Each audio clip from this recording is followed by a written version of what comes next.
በስመ አብ ወወልድ ወመንፈስ ቅዱስ አሐዱ አምላክ አሜን። ቤተ ክርስቲያናችን የካቲት 16 የእመቤታችን የቅድስት ድንግል ማርያም ቃል ኪዳን የተቀበለችበትን ዕለት በየዓመቱ ያከብራል። ኪዳነ ምሕረት ማለት የምሕረት መሐላ ማለት ነው። ከ33ቱ በዓላተ እግዝእትነ ማርያም አንዱ ነው።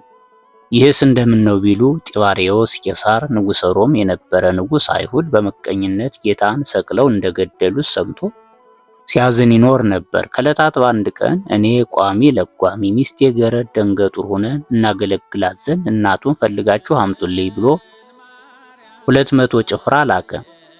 ጌታ የእመቤታችን የቅድስት ድንግል ማርያም ተድላ ሥጋዋን አይሻውምና ዮሐንስን ሂድ አስተምረው ብሎ ወደ እርሱ ልኮ እሷን ግን በደመና ነጥቆ በገነት አግብቶ መድኃኒታችሁ እንኋት ብሎ ሰጣቸው። ወተቀበልዋ ይላል። ከአዳም ጀምሮ እስከ እርሷ ድረስ ያሉ ነፍሳት ሁሉ በአማን እግዝእትነ በአማን መድኃኒትነ እያሉ አመስግነዋታል። ከዚያውም ዘንድ ከመንበሩ ወስዶ በቀኙ አስቀምጦ ዘአይን ይሬ ወእዝን የሰማ ውስተ ልበ ሰብእ ዘይትሃለይ ዘአስተዳለው እግዚአብሔር ለለ ያፈቅርዎ እንዲል አይን ያላየውን ጆሮ ያልሰማውን በሰው ልቦና ያልታሰበውን ጌታ ለወዳጆቹ ያዘጋጀውን መንግሥተ ክብር አሳያት። ዘድልው ለሰይጣን ወለሰራዊቱ እንዲል ለሰይጣንና ለመልእክተኞቹ የተዘጋጀውንም መካነ ፍዳ አሳያት። በሲኦል የሚሰቃዩትን ነፍሳት አይታ ወይ ሊተ አሌ ሊተ መኑ እምዜናዎሙ ለውሉደ ሰብእ ከመ ኢይምጹ ዝየ ወዮ የሰው ልጆች ወዲህ እንዳይመጡ ማን በነገራቸው አለች። ይህን አሳይቶ መልሷታል። ከዚህ በኋላ ዕለት ዕለት ከመቃብሩ እየሄደች እመቤታችን ትማጸን ጀመር። አይሁድ ለምቀኝነት አያርፉምና ደቀ መዛሙርቱ ተነሳ አረገ እያሉ ሲያውኩን ይኖራሉ። አሁን ደግሞ ይቺ ምን ልታመጣብን ይሆን ብለው ሊጣሏት መጡ። ከዚያ ሲደርሱ ከዓይናቸው ሰወራት። እነርሱ ግን ጠባቂ አቆሙ። እመቤታችን ግን ዕለት ዕለት መሄዷን አላቋረጠችም። ከሩቅ ስትመጣ እያዩት መጣች፣ ዛሬ እንይዛታለን ይላሉ። ስትርቅባቸው አይነ ህሊናቸው፣ ስትቀርባቸው አይነ ህሊናቸው ይያዛል፣ ያጧታል። እመቤታችን እንዲህ እያለች ስትኖር በዚህ ዕለት ግን ከወትሮ ለየት ባለ መልኩ ኦ ወልድየ ወፍቁርየ ስእለከ በእንተ ዘተሰባይከ እምኔ ልጄ ወዳጄ ሆይ ከስጋዬ ስጋ ከነፍሴ ነፍስ ነስተህ ሰው በመሆንህ ኦ ማህፀኔ ዘጾረተከ 9 ወር ከ5 ቀን በቻለችህ ማህፀኔ ከአንተ ጋር ሀገር ለሀገር ስለመሰደዴ መጥተህ ልመናዬን ትሰማይ ዘንድ እለምንሃለሁ አለች። እመቤታችን ቅድስት ድንግል ማርያም ይህን በለመነች ጊዜ ወኮነ ሶቢሃ አብይ ድልቅልቅ ወተሰጥቁ መቃብራት ይላል። ንውፅ ውስታ ሆነ፣ መቃብራት ተሰነጣጠቁ። ጌታ እልፍ አእላፋት መላእክቱን አስከትሎ መጥቶ ሰላም ለኪ ማርያም እምየ ሰላም ላንቺ ይሁን፣ እንዳደርግልሽ የምትለምኚ ምንድነው አላት። እመቤታችንም በዚህ ሰዓት ኩሉ ዘጸዋ ስሜ በስሜ የተማጸነውን ወዘገብረ ተስካሬ መታሰቢያን ያደረገውን አው ዘይምህር ነዳዬ ወምስኪነ በእንተ ስሜ ስለ ስሜ ለችግረኛ የሚራራውን አው ዘሐነጸ ቤተ ክርስቲያን በስሜ ወይሁ ዕጣነ ወዘይተ ለቤተ ክርስቲያን በስሜ ቤተ ክርስቲያን ያነጸውን መባ የሰጠውን ከሃይማኖት ፍቅር ጽናት ልጁን በስሜ የጠራውን ሁሉ ማርልኝ፣ ከሞተ ነፍስ አድንልኝ አለችው።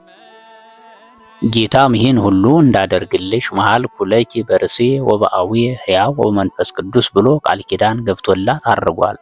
ጌታም ተናግሮ የማያስቀር ምሎ የማይከዳ ነውና በዚህ ቃል ኪዳን መሰረት ብዙ ኃጥአንን ምሮላታል። በስቶብኝ ኃጢአቴ አንገቴን ቢያስደፋኝ በስቶብኝ ኃጢአቴ ምልጃሽን ፈለግኩኝ። ላብነት ያህል ብንመለከት ስምዖን የሚባል ሰው ነበረ። እንግዳ ተቀባይ ደግ ሰው ነበር። ሰይጣን ለምቀኝነት አያርፍምና ቀንቶበት እንግዳ መስሎ ከቤቱ ገባ። በዚህ ሰዓት ምግቡን አዘጋጅቶ ስምዖን አቀረበለት። ሰይጣንም ይህንን አልበላም አለ። ስምዖንም ሙክት አርዶ አሰናድቶ አቀረበለት። ሰይጣን አሁንም ይሄ አይስማማኝም አለው። በዚህ ሰዓት ስምዖን እንኪያስ ምን ላምጣልህ አለው። ልጅህን አርደህ አሰናድተህ ብትሰጠኝ እበላለሁ አለው። ስምዖን ለጊዜው አዘነ። ኋላ ግን አብርሃም ክብር ማግኘቱ ልጁን ሰጥቶ አይደለምን የእግዚአብሔርን እንግዳ ማሳዘን አይገባኝም ብሎ ልጁን አርዶ አሰናድቶ ሰጠው። በዚህ ሰዓት ሰይጣን ቅመስልኝ አለው። ስምዖን ግን አይሆንም አለ። ሰይጣን ግድ አለው። ጥፍሩን አስነክቶ ቀመሰለት። በዚህ ሰዓት ሰይጣን ከመረቁ ጋር አብሮት ተዋህዶታል። ዋስተጣመ ይላል። ያን አጥጥሞ ቢያበቃ ቢጥመው የቀረበለትን ሁሉ ተመግቧል። ከዚህ በኋላ ስምዖን እህል የማይቀመስለት ሆነ። ቤተሰቦቹን ጨርሶ ጎረቤቱን ጨርሶ መንገደኞችን እያያያዘ ይበላ ጀመረ። ስምዖን 78 ሰው ከበላ በኋላ የሚታወቅበት ሲሆን ሸሽቶ ወደ ሌላ ቦታ ሄደ። ስምዖን ከመንገድ ቢያደባ የማያገኝ ሆነ። ተነስቶ ሲሄድ አንድ ነዳይ ከዛፍ ስር ተቀምጦ አየ። ሊበላው ቢሄድ ሰውነቱ በቁስል ነዶ አይቶት ተጸየፈው።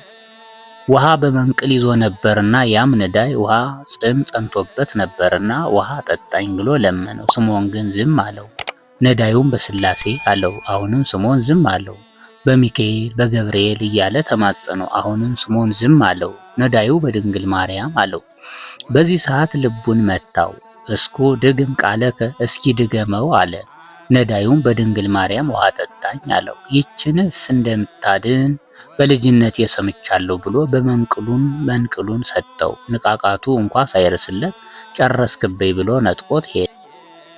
ከዚህ በኋላ ስምዖን በሌላ ቦታ ገበሬ ጠምዶ ሲያርስ አገኘ።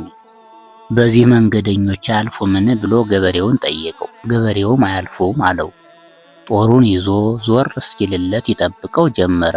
ገበሬው ግን ጠርጥሮ ይድልይ ልስራበት፣ እንዲያውም ስምዖን የሚባል በላይ ሰብ ተነስቷል ይባላል፣ አንተ ሳትሆን ትቀራለህን ብሎ ጅራፉን ቢቃጣበት ሸሽቶ ሄደ። በዚህ ሰዓት ስምዖንም ለካ ሰው ሁሉ አውቆብኛል ብሎ ከአንድ ዋሻ ገብቶ በዚያው ሞተ። በዚህ ሰዓት መላእክተ ጽልመት ነፍሱን እጅ አድርገው ሊያስፈርዱ ከጌታ ፊት ቀረቡ። እመቤታችን መሐር ሌተ ወልዴ ዛተ ነፍሰ፣ ማርልኝ አለችው። ጌታም መልሶ 78 ነፍስ የጠፋ ፈጣሪውን የካደ ውሻ ይማራልን አላት። በዚህ ሰዓት እመቤታችንም ኦ ወልዴ ይትየሰውኑ ቃለከ፣ ቃልህ ይታበያልን? በዚህ ሰዓት እመቤታችን በስሜ የተጠማ አጠጥቶ የለምን አለችው። ጌታም መልሶ እንኪያ ሲመዘን አለ። ሚዛኑ ፈታ ጽድቅ ነውና ቢመዘን 78ቱ ነፍሳት የሚመዝኑ ቢሆን እመቤታችን በጥርኝ ውሃ ጥለዋን ጣል አድርጋባት ያቺ ጥርኝ ውሃ መዝናለች። በዚህ ሰዓት መላእክተ ጽልመት እሷ እያለች ምን እናገኛለን እያሉ አፍረው ተመልሰዋል። ያችንም ነፍስ መላእክተ ብርሃን በእልልታ ገነት አግብተዋታል። በሌላ በኩል የአንድ ሰው ታሪክን ብንመለከት ከክርስቲያን ወገን የሆነ አግኝቶ ያጣ አንድ ሰው ከብሬ በቆየሁበት ተዋርጃ አልኖርም ብሎ ጓዙን ጠቅልሎ ሲሄድ ሰይጣን ከመንገድ ቆይቶ ያዘነ መስሎ ድንጋዩን በምትሃት ወርቅ አስመስሎ አብ ወልድ መንፈስ ቅዱስን ጻድቃን ሰማዕታት መላእክትን ካድልኝና ይህን እሰጥሃለሁ አለው። ሰውየውም ካደለት። በዚህ ሰዓት ተቀብሎት ዞር ሲል ቆየኝ ምዕመናን የሚመኩባት ድንግል ማርያምንም የአምላክ እናት አይደለሽም ወይም አይደለችም ብለህ ካድልኝ አለው። ሰውየው ግን በዚህ ሰዓት እሷንስ አልክድም አለው። ሰይጣንም በድንጋይ ቀጥቅጦ ገደለ። ከዚህ በኋላ መላእክተ ጽልመት ነፍሱን እጅ አደረጉ። መላእክተ ብርሃንም አብረው ቀረቡ። እመቤታችን ልጄ ይችን ነፍስ ማርልኝ አለችው። ጌታም መልሶ ከልብኑ ይትማር እምዬ አላት። ስምሽን የጠራውን መታሰቢያሽን ያደረገውን እምርልሻለሁ ያልኸው ቃልህ ይታበያልን አለችው። ጌታም ምሬልሻለሁ አላት። ነፍሱን ከስጋው አዋህዶ ሰጣት። በዚህ ሰዓት ለምን ካድ አለችው። ሰውየውም አጥቼ ቢቸግረኝ አላት። የቸገረው ይለምናል እንጂ ይክዳልን? አሁንም እንዲህ ካለ ቦታ ልጄ ምግብህን አዘጋጅቶልሃልና ሂድ አለችው። እመቤታችን ባለችው ቦታ የሚኖር አንድ ሀብታም ሰው ነበር። አንዲት ሴት ልጅም ነበረችው። ከፍቅሩ ጽናት የተነሳ ሳይድራት ከቤቱ ያኖራት ነበር። ቤተ ክርስቲያን ሄዶ ሲጸልይ እመቤታችን ልጅህንም ሀብትህንም ለዚህ ሰው ስጠው ብላ አዝዛው ከዚያው ካጠገቡ አግኝቶት ወስዶ ሀብቱን አውርሶታል። ልጁንም ድሮለታል። እርሱም እመቤታችንን እያመሰገነ ስሟን እየጠራ መታሰቢያዋን እያደረገ ከጽድቅ ደርሶ አርፏል። አነሳስቶ ላስጀመረን አስጀምሮ ላስፈጸመን ለልዑል እግዚአብሔር ክብር ምስጋና ይግባው። ለእመቤታችን ለንጽሕተ ንጹሐን ለቅድስተ ቅዱሳን ወላዲተ ቃል ወላዲተ አምላክ ምክንያተ ድኂን ሣህሊተ ምሕረት ቤዛዊተ ኩሉ ዓለም ክብር ምስጋና ይግባት። የእመቤታችን ጥበቃ አይለየን። አሜን።